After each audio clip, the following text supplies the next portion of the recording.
Good afternoon or good late afternoon. How y'all doing? All right. How you doing, Atlanta? Yeah, pick up the mic, John. You act like you've been here before. Come on.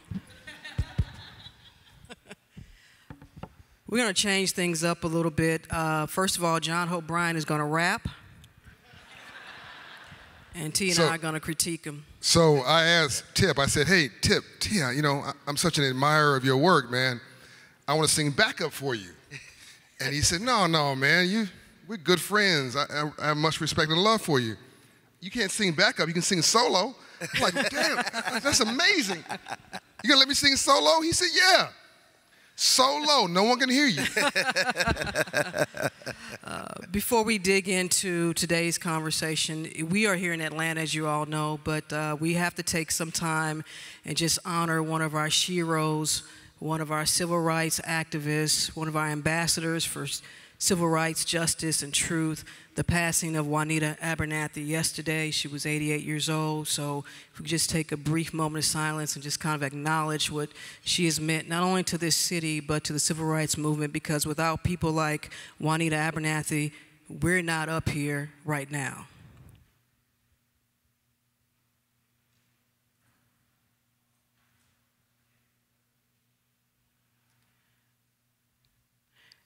And that being said, as we talk about innovation, entrepreneurship, and an inclusive 21st century economy, if you want me to give you the long introductions, I can, but I'm going to just give you the abbreviated introduction for these guys. First of all, this is T.I. He is an entertainer, he's an artist, he's a creative, he's an actor, and I spent some time with him last year as we filmed the documentary, but out of all of the time that I've spent with this young man, what really touched me was that T.I. is a big old softy when it comes to his baby girl. I mean, he's a wonderful dad, husband, and for me, to watch this young man grow, I mean, I told you I met you when you were like 17, over at Run and Shoot, basketball. Yeah, we're going to leave that alone right there, but... And then John Hope Bryant, if you want to talk about someone who has helped create a financial literacy movement and beyond, this is the gentleman right here that you start with. Now, I know you all wish, like Oprah, he would just give you a check as you walk out today, but that ain't going to happen. But we hope that He could. Yeah, he could.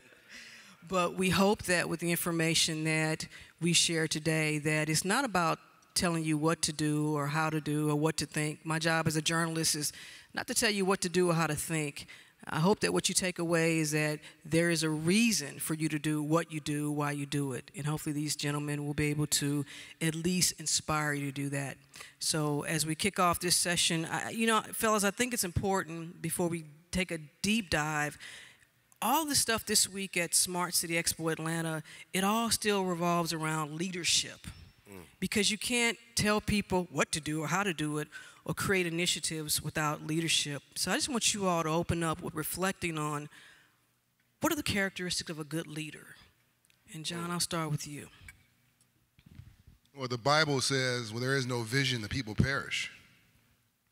I think it's commendable that the leader of this city is a female, black female, and the leader for this great gathering who's standing in the back, still working, still on her BlackBerry, still doing things, is also a black female. This is run by women who are adding not only incredible bottom line value, but have the texture and the touch of community. I want to give them a round of applause.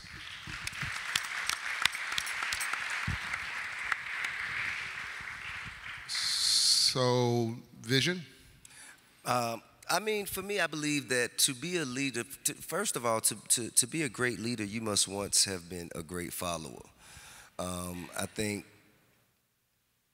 the first step to knowing something or to learning something is to know that you don't know. And I think the first step to fixing something is to recognizing there's a problem. So the first step to leadership to me is the acknowledgement of a lack of leadership.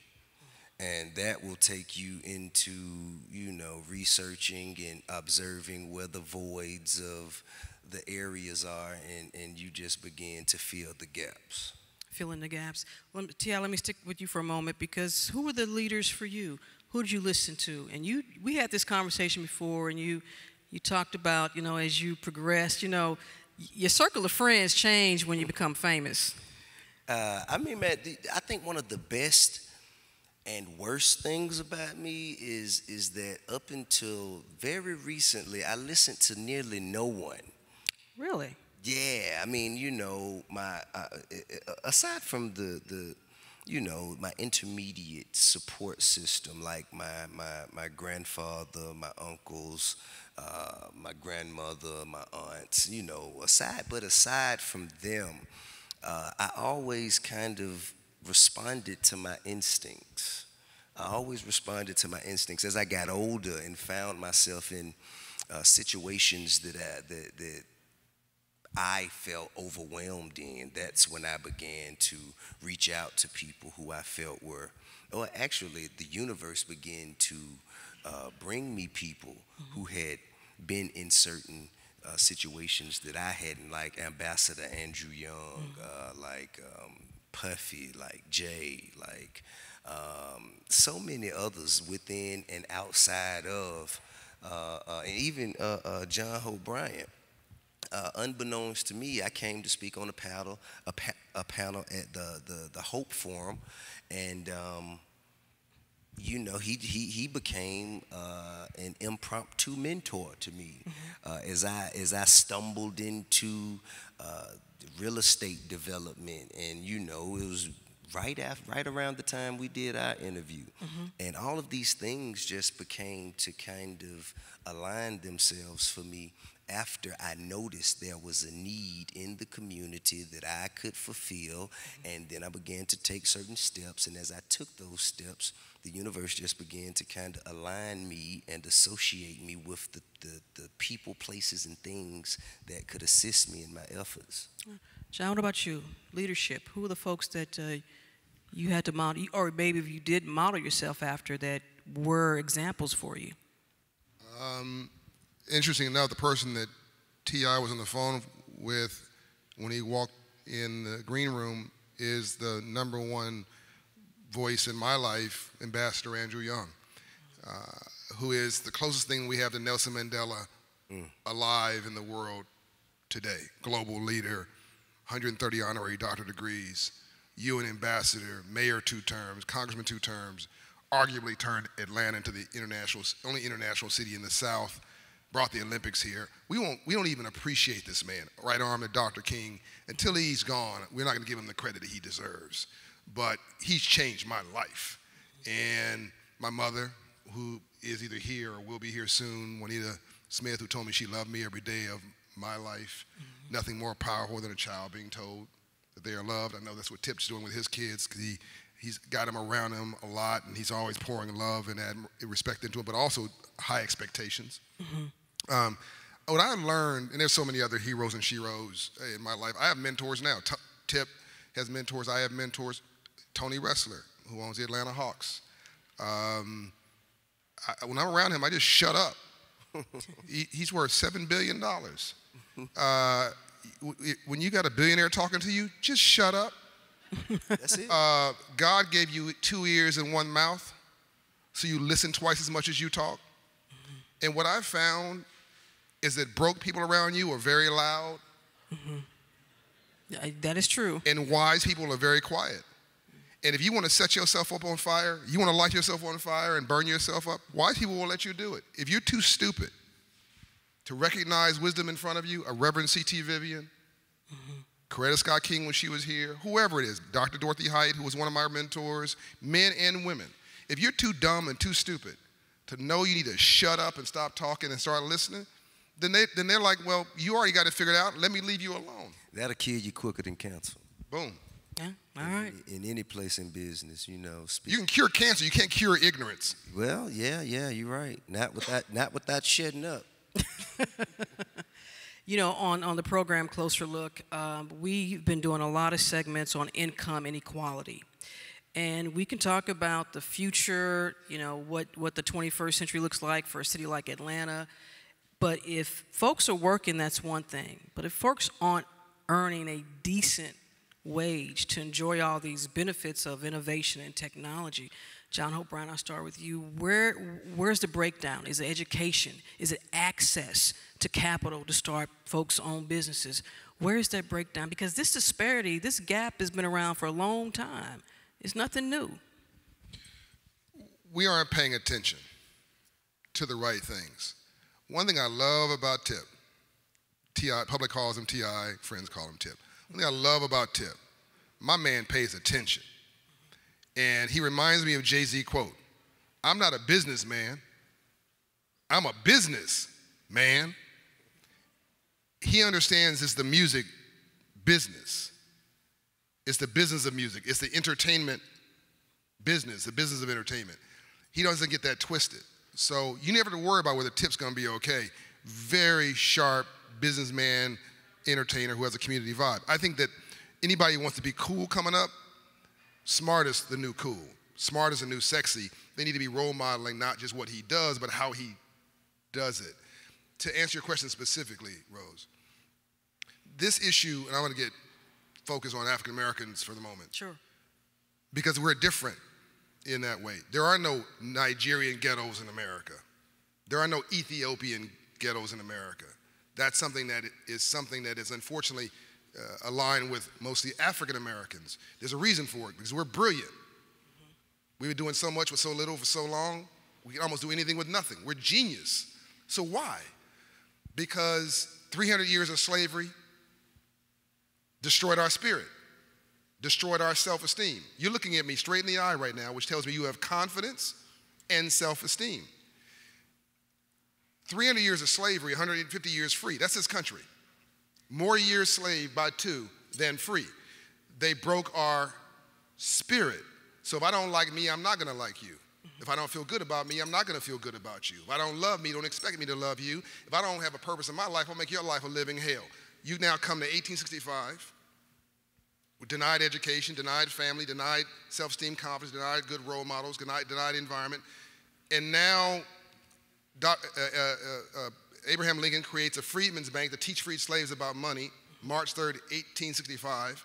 Frederick Douglass, we know as an abolitionist, really a businessman, owned real estate, Baltimore, Maryland, $6 million worth of real estate, which allowed him to have enough financial freedom to then become a freedom fighter and an abolitionist. People don't know that backstory. They also don't know that Dr. King's father, Daddy King, served on the board of a bank for 40 years, Citizens Trust Bank, owned all that real estate around the King Center, which gave them the financial freedom to be civil rights leaders. Back to the story. 1865, Abraham Lincoln gets killed the next month after he founds the bank.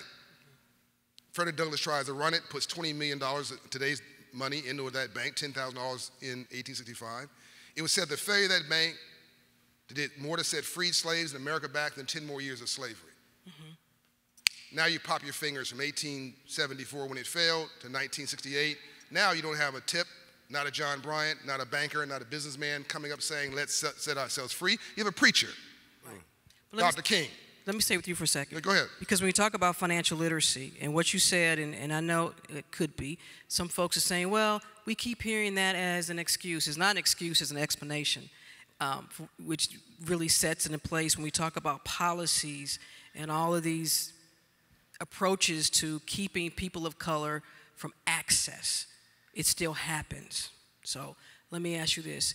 You can talk about financial literacy, but if folks don't have the finances to begin with, therein also lies a problem. This is the big lie.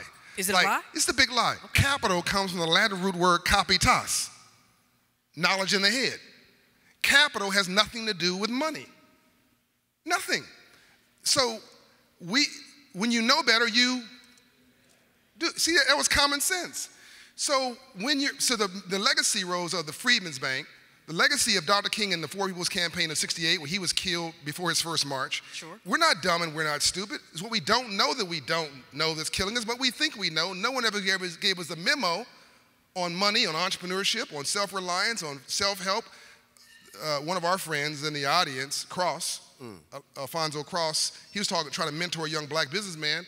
Brother had bought a building, bought equipment for a restaurant. Alfonso said, so where's your P&L? He said, what's that? When Alfonso said it's a profit and loss statement, he cried. The dude cried, like no one ever taught me how to be a businessman. No one ever taught me.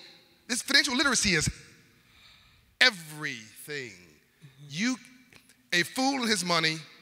That's on the part. Okay. So you can win the lottery, you'll be broke in 5 years. You can have a $100 million basketball contract, you'll be broke in 5 years if you don't understand how this system works. My mother was never given anything, but she has an 874 credit score. My mother's not black, she's green. And my mother bought and sold 5 homes with a $18 an hour job at Donald Douglas Aircraft. And she now is financially independent. We need to understand this game. We need to understand how it's played. So where's the breakdown? And I'm gonna let you get in a tip. So where's the breakdown? No, pick up the mic, brother. Pick up the mic. Don't put it down. All right. So where's that breakdown? Don't let me start preaching. Right. So all right. I don't want you to. But for me, because I'm the voice of the community, so I'm asking questions for people that look like me that don't get a chance to ask the question. So one says, okay, that's great, but where does that financial literacy begin? Kindergarten? Middle school? I want you to tell the audience, where then does it begin? Here's a mystery. So that they don't have to get to Tip's age or your age to try to figure out what a P&L is. So I'm giving a speech on the memo, my last book, and a white guy comes up to me and says, I'm not surprised that black folks and brown folks didn't get this memo because of all the reasons you've articulated. I'm shocked to learn now that I had it at birth. It was attached to my baby bib. He didn't mean literally attached.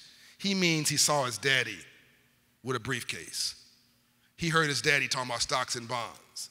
He saw his daddy buying real estate. We model what we see. So when you grow up in this neighborhood and these families, it's natural. So if all you see in your neighborhood, let me flip it, Rose, is symbols of success are rap stars, athletes, and drug dealers. Nothing wrong with a rap star, but I can't scale Jay-Z. I can't scale Tip. I can't scale a basketball player like LeBron. And drug dealers and the other ones we shouldn't want to scale. But if that's all we see, we model what we see. So these other folks have business people, bankers, entrepreneurs, tax attorneys, real estate professionals, health professionals. They're modeling what they see. And now you see that their cash on cash equity investment is skyrocketing and our debt is exploding because we're being pursued in our neighborhoods by check cashers, payday loan lenders, rent-to-own stores, title lenders, liquor stores, and they're preying not on black people, Rose, they're preying on 500 credit score neighborhoods. Sure. And the way you set yourself free today, there's never been a riot in a 700 credit score neighborhood in all of America's history. 700 credit score neighborhoods don't riot, they go shopping. So either you need a 700 credit score or you need to be Tip. Well, I think that as much truth as there is in that statement, there's also contrast. Because just like my brother said, you model what you see. And if we go back to Dr. King's, one of his last statements was, I believe I've integrated my people into a burning house. And it could be said, he also exemplified in that conversation that if there is a farmer that wants to be a farmer, there is subsidization, there were grants, there were other things to give him a leg up, whereas if a black man wanted to be a farmer, he was expected to pick himself up by his bootstraps. Sure. I believe that principle has remained intact for too long. How up until the internet and the information age has approached us, because now the information is out there. If you don't know today, it's because you choose not to know. And much to my brother's point about the gentleman who didn't know of the P&L, the reason he didn't know of the P&L is because he'd never heard of it. Sure. He'd never heard of it. He didn't have any examples set before him for him to go and research what a P&L was. Now, I'm sure after he learned of it, he wouldn't found out what it was and probably presented it in a matter of minutes or days at least. And that goes back to the statement I made before. The first step to knowing something is knowing what you don't know. When you have no idea, when you're just kind of living in this cycle of repetitive activity with a lack of education, a lack of proper experience, and a lack of access to valiant opportunities. I believe a lot of that it has perpetuated itself within our communities for generations, and we've been a victim of it. And right now, and I know that, say, John's mom is probably the exception to the rule, rather than it being the norm of the system, the status quo. And right now we have an opportunity, because there have been enough examples like her set forth. Me, I'm the first person in my family to really step out and have, just legitimate means. You told me when we were, by the way, we were riding around in a hot 1956. It was a 56 Bel Air, Chevrolet Bel Air. Goodness, it was hot. It was hot, yeah, but it was cool though. It was awesome. It was. You told me, you said, Rose, what I'm doing now, nobody in my family could have prepared me for. Right. You talked about that. Yeah. The things that I learned, and that's, I'm an anomaly. I'm an anomaly in many different ways. I didn't graduate high school. Although I was extremely smart, I just wasn't really interested in dedicating my time and attention in the curriculum. I just didn't feel it was necessary for me to do what I needed to do. I remember a time in school, at Douglas High. I pissed Dr. Hill off so bad. I made a 92 in algebra. And then there was another teacher named Miss Pearson who taught literature, and she really kind of appealed to my interest in music and poetry, and kind of showed me what metaphors and similes and double entendres was. And so I was really focused, and I was attentive in her class. So I made a 90-something in her class and a 92 in algebra, and failed everything else. And I got called to the office. Dr. Hill called me to the office and say, son, you clearly have a great mind. Why aren't you applying yourself? I say, well, Dr. Hill, you dealing with a schoolhouse full of kids who trying to figure out what they want to do. I already know what I want to do. And y'all not teaching me how to do it. So to be honest with you, I'm going to just take what I need out of here, and I'm going to be on about my business to the rest of my life. So in that way, I'm an anomaly, because most people like me who didn't graduate high school, who have criminal history, who come from a family of drug dealers and people who don't have extensive backgrounds in business and finance, they don't make it to where I am. And I think that the things that I've learned along the way will allow my children to be in a better position, and but much sooner than I was able to make a better position for myself. When we started this conversation and I asked you about leadership, and there was a reason for that. So John Hope Bryant, when we talk about now getting to the future, and we talk about what will a city like Atlanta look like, and what will a city like Atlanta look like with people that look like us as we move into this technopolis or whatever Atlanta is going to be called. So let's talk about then solutions if we can. Where do we begin? And if we're talking about entrepreneurship, let's start with that. Where do we begin? I think I know, but I'm going to let you say it. It's actually the most important question I think you can ask today. Once again, it brings Tip and I together. By the way, he called me his mentor. He's my mentor on the creative side. Like, I understand the left brain. He understands the right brain. So we are strong enough in ourselves to give love and respect to each other publicly. And that's what black men need to be doing more and more today. And people of color, period, is giving each other love publicly, not giving each other grief, because you can't cut up a poverty pie. So the question you now ask, by the way, you did better in math than I did. Just so you know. Just algebra. I sucked at geometry. The question you asked is everything. So I came into Atlanta 10 years ago. I talked about earlier about choices. Right? By the way, Tip, I agree with you about the capital piece. One thing, in my opinion, leads to the other. Right. So my folks are all focusing on civil rights, social justice, racism, discrimination. Black folks have a cottage industry about focusing on those who are attacking us. Okay. I'm like, yeah, but I can't get in your heart and change how you feel about me. Yeah. I can get in my heart and change how I feel about you, and let me figure out how I can change the narrative. So I came to Atlanta, and I saw a different opportunity. I went to go buy homes. So Operation Hope is people know me by that, the nonprofit, financial inclusion. Anybody not getting our free services, you should. Put that aside for a minute. 2 years ago, I went with no government assistance, no privilege, and I went and bought my first home. I now own 700 homes in Atlanta, worth $100 million, called the Promise Homes Company. I signed 0 personal guarantees because I understood how the system worked, and I had enough credibility and credit to be able to leverage my reputation and brand and opportunity so I could do a big deal versus a small deal. Sure. In my opinion, the way what I just described is going to happen with billions next to it, not hundreds of millions, in the next 5 years across this country. Every inner city in America, listen to me now, starting with Atlanta, is going to become Paris. An inner city in France is called Paris. It's centrally located real estate. It's near jobs. It's near centers. So for the longest time, Rose, folks pushed us out of our neighborhoods.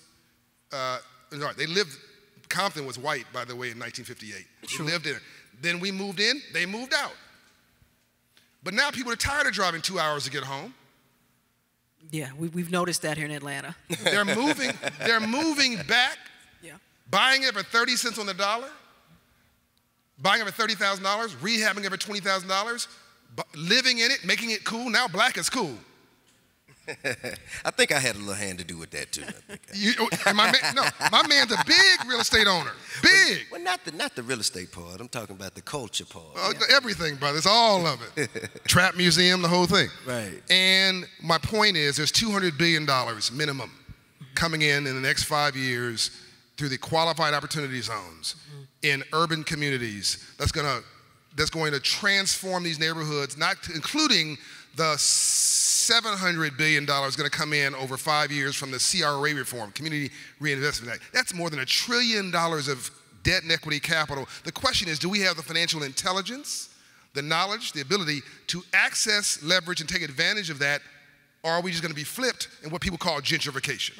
Well, and Tip, go ahead, because I want to ask you a question because I want you to marinate on it, because I want to know how do you plan to do that amidst the big development that comes in. So hold on to that. Think about that. Because Tip, you have plans. Yes. For your old neighborhood, for the neighborhood you grew up in. Yes. Okay, so just that question you said you're about to answer. How my approach to do that, as far as getting myself, I guess, in the mix amidst all of these other billion-dollar companies, it's somewhat the same way that John said he did with his homes. He leveraged his intellectual capital. Like nobody can go. If somebody's going to sell something on Bankhead, I'm going to know it before anybody else does, because I'm from there, you know. And I saw what happened with Fourth Ward. I saw what happened with Kurtwood. I saw what happened with Grant Park, but I didn't really care. You know what I mean? And that's been in the workings for 12 years maybe right now. And I had no interest whatsoever. But when I start hearing about things happening in my hood, the place where I took penitentiary chances and risked my life all these years, I endured the most treacherous times in this community. So if there is any prosperity to be brought here, me and the people like me deserve to take advantage and reap the benefits of it first. Yeah. How much was the stadium being built? How much of that was a catalyst for you? Yes, the stadium being built was a catalyst. I think also hearing about what they're doing at the quarry yards was a catalyst. And I've always had, you know, some loose kind of, City Hall, everybody knows somebody who works in City Hall who's from Atlanta. Everybody does. So you always hear rumblings and whisperings about what they plan to do with Vine City, and the Bluff is not going to be the Bluff no more. And in 2005, they're like, yeah, right, shut up.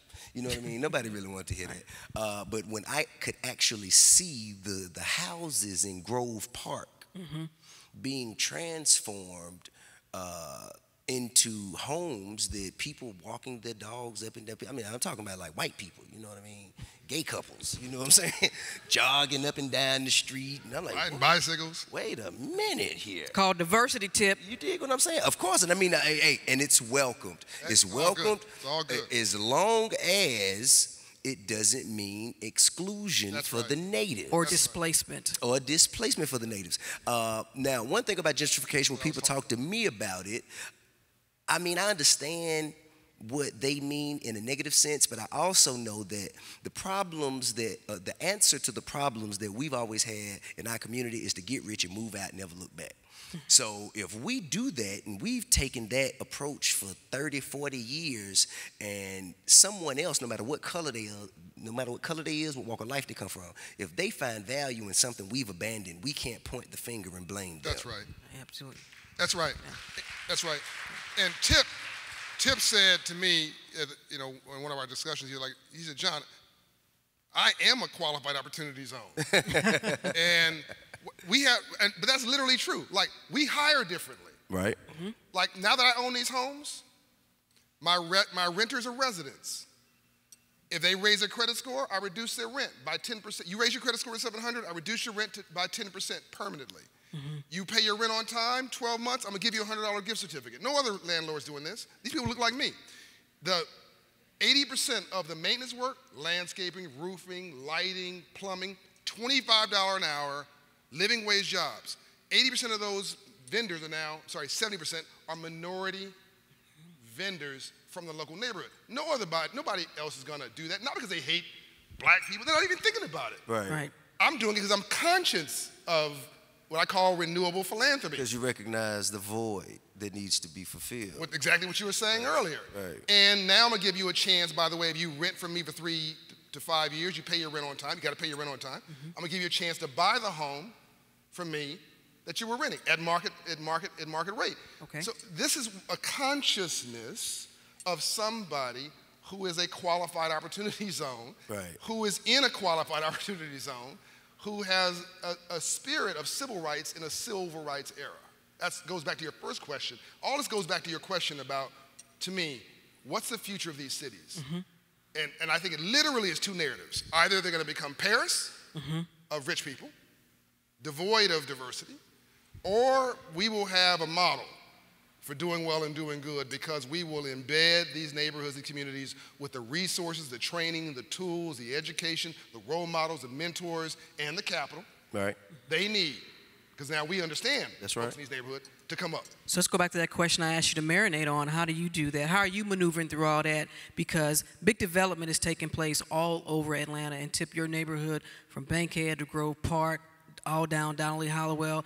They're building $400,000 townhomes mm-hmm. right now on mm-hmm. Bankhead. I'm going to build me some. All right.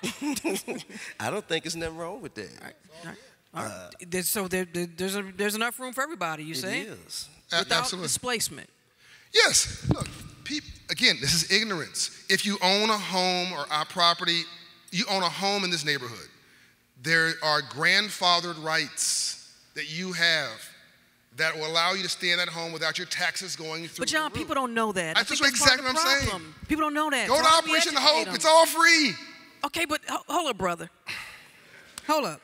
Because I represent folks. I'm from St. Louis, Tip's from Bankhead. How do we get the message to the people? How do we get that message to them? 8% in Vine City, only 8% own their homes in Vine City. Maybe they don't know about the tax credits and all that. How do we get that information to them? Who's responsible for that? Here's what gives me hope. Not that I'm here. Mm-hmm. You here would be here because you just are 100% for your community all the time. That's your reputation. Not that Smart Cities is here and talking about cities that are smart. It's because he's here. When people like Tip start to take financial literacy seriously, property development seriously, urban development seriously, we've got a chance to get the attention of an entire generation. Dr. King could not have done his work without the help of celebrities, entertainment, and the media. All these leaders needed that piece that will capture our attention. So this is what gives me hope. I've been at this for 27 years, right? Yeah. 4 million clients, all that. But this is a tipping point, no pun intended.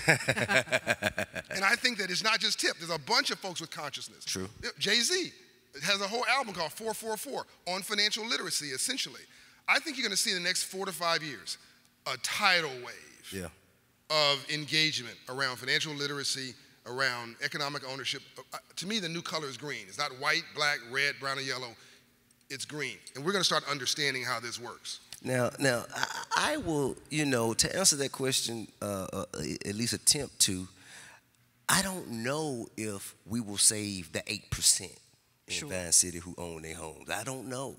But things don't get better overnight like flipping a light switch. But what I do know is there are more people aware and involved in real estate and conscious of what renting versus owning means right now. And I'm talking about like in barbershops. I'm talking about people who I know back in the 90s that used to sell drugs. And they like, yeah, man, you know, I just got out of prison. I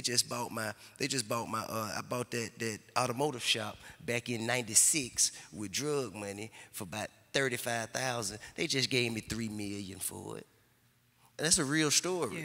You know, what is it? D&K Automotives on Bankhead and Northside, that gray building right there. The Bronx just gave them for $3.8 million for that. Yeah. He bought that thing for $35,000 back in the 90s. You see what I'm saying? Yeah. So you have people with enough information and enough experience that could disseminate the information to the rest of the community, but it's not gonna happen like a tidal wave. That's right. You know what I mean? It's gonna trickle down very slowly, and the ones who have the most ability to be quiet and who don't talk Sure. as though they already know will be the ones who get the information first. Because I have experience with people when I go and I stand outside and people don't know that I own a liquor store, or at least I own the property. I don't own the actual business.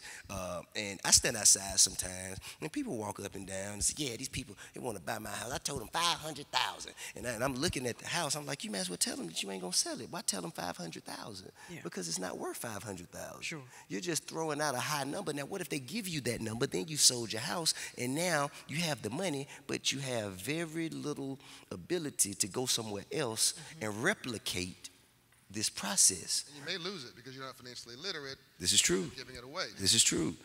So just 1 second. Pivoting off of what he just said. I remember I said 5 years. Sure.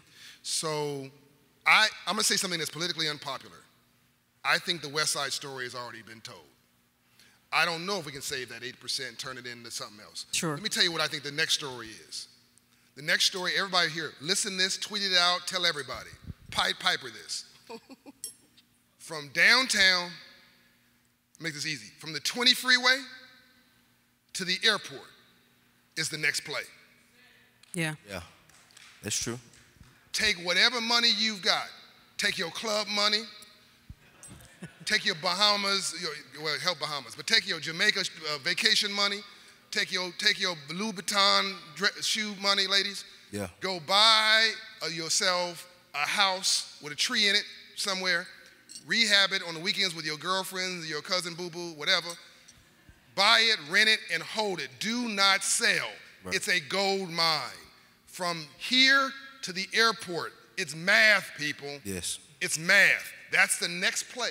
And also, I think that, just me, myself personally, I'd rather put my money in property than the bank. Sure. If I have to hold my money somewhere, if I have, $1 million or $2 million that I know I'm not going to be touching, I'm just going to sit it in, okay, or 20,000, that I know I'm not going to be touching, instead of getting that, 5-6% from the bank? No, 1%, brother. It's 1%. Yeah, you at the private bank. Oh, okay. Excuse me. Maybe I'm thinking money market or something like that. You know what I'm saying? You're going to get a different rate than I'm going to get.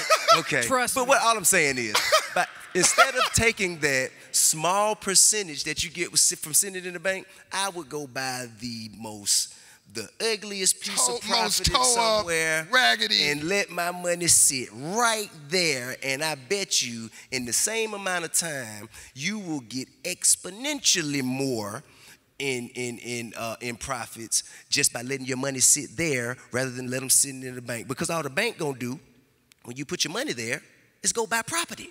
Yeah. And keep in mind, our assets are not on our. Stop thinking you invest in something when you buying a suit or buying a car. When you pull that car off the lot, it's worth 10% less down the street. When you turn it around and bring it back, they'll give you 10% less. Assets are things that appreciate. Yeah. And wealth is different from making money. Yeah. Completely different approaches. And don't mistake doing things for getting things done. I heard Denzel say that. I always wanted to say that.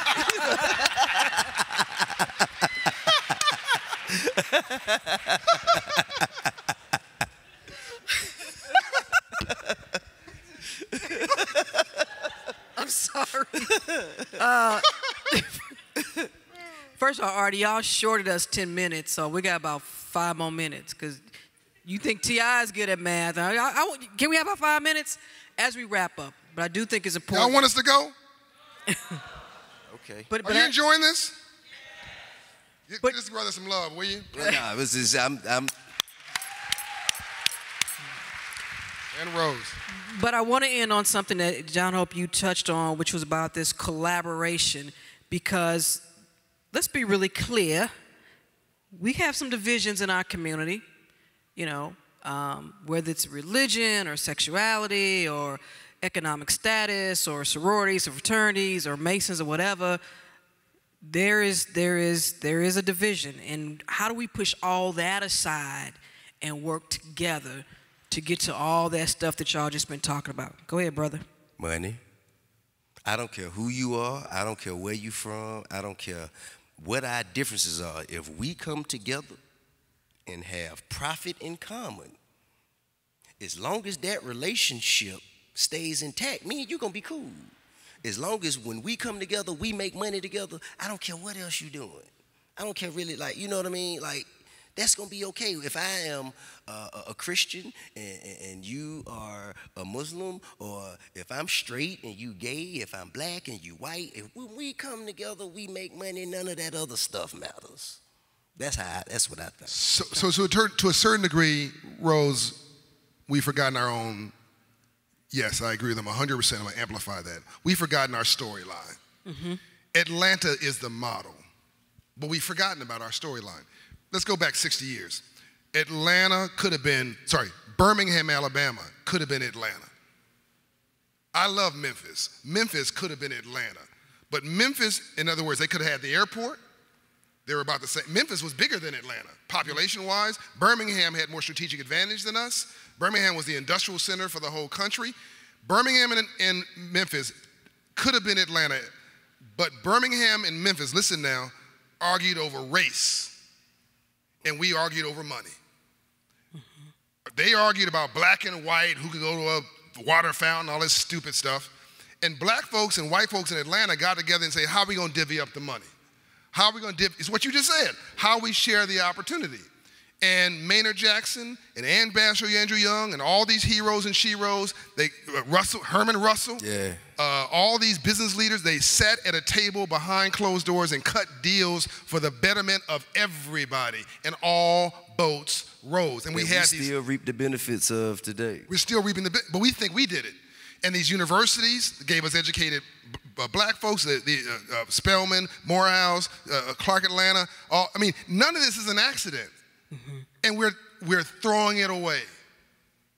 We're not remembering what got us here. By the way, Rose, it has to be about we and not just to be about me. Mm-hmm. You can't get here now and say, now it's all about me. No, that don't work. You're standing on tall shoulders. Sure. You didn't get here by yourself. I agree with their that. business plan made one of the top 10 economies in the country that is also the moral center for the world, in my opinion, Atlanta, Georgia. We got to make sure we don't destroy this jewel that we have in this city. And I think it's also, insert journalist editorial view, it's also important that we hold folks that look like us accountable for the conditions that some of our folks are still in as well. So we just wrap it up on that. John Hope Bryant, his mama named him Clifford, some call him T.I., I call him Tip.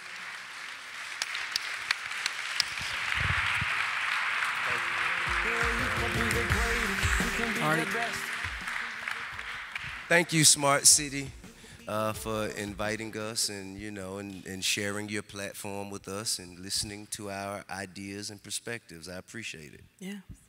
Thank you. These are the people who are making cities smart, and we're so honored that you shared your wisdom and knowledge with us, history with us, and we look forward to building with you and making sure that our economies are inclusive, because you're investing in them, and we want to make sure that everyone invests in their own communities There are opportunities. We have to build equitable infrastructure. We have to think about social and economic mobility when we're thinking about micro-mobility and autonomous vehicles. And there's so much human capital for us to be harnessing in every corner of our cities. I think of Nipsey Hussle's smart stores. Those are the greatest examples of innovation coming from our streets. So I want to give you a big round of applause. Thank you. And I want to invite the mayors to the stage as well for a big thank you. Mayor Hancock.